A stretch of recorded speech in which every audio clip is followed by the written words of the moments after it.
It's good to have Marlene Morris-Towns back with us, marketing professor at Georgetown University. Has Ryan Lochte ruined his chance for these big money sponsorships for the future? I think that it doesn't look good for him for sponsorships going forward. There's always a chance at redemption. I think that as consumers, our attention span is relatively short, but I think three things are really required for a comeback after something like this with brand sponsorship. One is apologizing, so just remorse. Second is rehabilitation, and perhaps not in the literal sense of rehab, but some type of rehabilitation.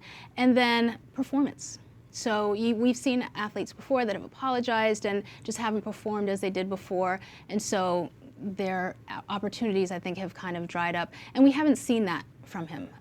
Michael Phelps had an incident not too long ago. Has he bounced back from that?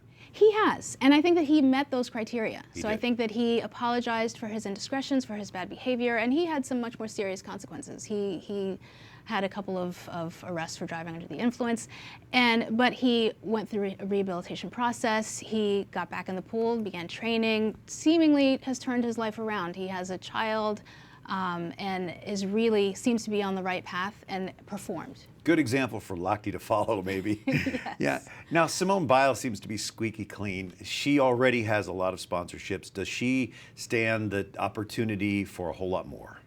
I think we are going to see a lot more of Simone Biles going forward. She already had a couple $1 million of endorsements going into the Olympics, but with her 4 gold and a bronze medal coming out, I think that we're going to see a great deal more of Simone. She's got a bubbly personality, a megawatt smile, and just seems to be full of enthusiasm and energy, and I think that that is really attractive for brands. I love the way she used the word blessed when she talked about her success. Would you say the Rio Olympics were a marketing success?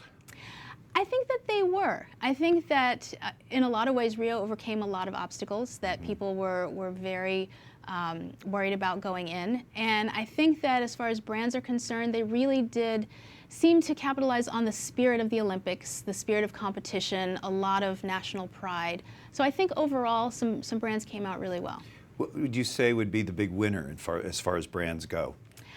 Well, I think Procter & Gamble, to mention them again, they have kind of tied themselves to the Olympics since their Thanks Mom spots and really sponsoring moms. I think that they're always a winner.